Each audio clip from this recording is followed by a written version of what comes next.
What's the biggest money myth that you still hear from 7 and 8 figure founders? I think the biggest money myth is that you can create multi-generational wealth on a paycheck.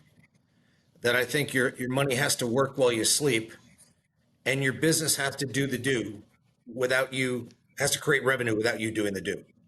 That's right. I interestingly enough, I have a mentor who taught me that, there's 3 ways to make money. There's your active hours making money, other people's active hours making money, or money making money.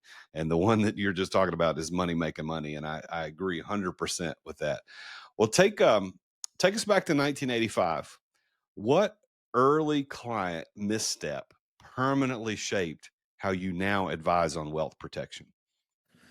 I think the number one thing where if I had any regrets about that is that I was not stronger with clients, meaning that allowed some people to steer the ship, and they weren't looking for a buddy, weren't looking for a friend. I'm their advisor, and I think early on, um, sometimes you'd be willing to say, hey, if that's the direction you want to go, I'm on board. Because I was a kid, I was 22, 23, 24 years old, and I think at this point, that's not my job. I'm not there to be their buddy, although many of our clients have become dear friends. I'm not there to, necessarily be their psychiatrist, although I wind up doing that pretty well, most of the time. Yeah. But I want to be their key business strategist, critical thinker, and financial advisor. And sometimes, the most important thing is you have to ask them for permission to coach them. You have to, and sometimes you have to have some tough love. And I think in a way that they always know it comes from a place of caring and loving. But it's not to tell them what they want to hear; it's to tell them what they need to know. Yeah. Well, awards aside, and congratulations, the Forbes list is a big accomplishment. But awards aside, how do you decide whether a year for you was truly successful?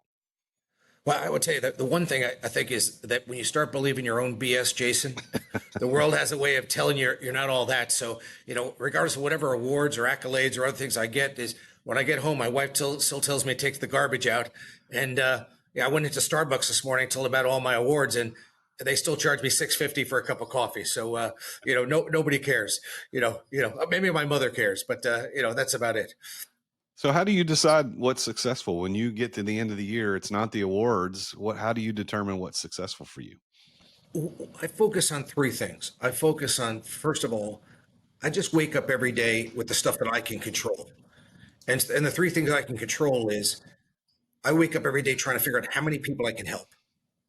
The second thing I want to do is I want to create as much wealth and abundance in this world as possible, not just for myself, but for everybody I come in contact with. And then I think the third thing is I just want to have a lot of fun every day, meaning I just want to enjoy the people I'm with. I want to enjoy this conversation I'm having with you. I want to enjoy the next meeting I have. And I think if I can do all three things, the success always comes. Like I always think as a an ex-athlete, I always say that you win most of the games in practice. Not at the game time. It's you win the deals by preparing properly. And part of that is it's the one thing I can always control is my state and my emotional state. And so that's why one of our core values is emotional fitness. Hey there, it's the real Jason Duncan. Thank you for watching this video. If you are an entrepreneur and you've ever thought about what it's going to be like when you get ready to exit your business, I'm the guy you want to follow. So make sure that you've subscribed to this channel and go check out the link in the description, therealjasonduncan.com. Check out the resources I've got for people just like you, as an entrepreneur who's trying to get his life back, get her life back, get your time and freedom back. We've got a couple other videos you might be interested in. There's one here and there's one here. If that's what you want as an entrepreneur, if you're being trapped in your business, then I can help you get out of that. So go to therealjasonduncan.com. The link is in the description and check out one of these videos. I'll see you next time.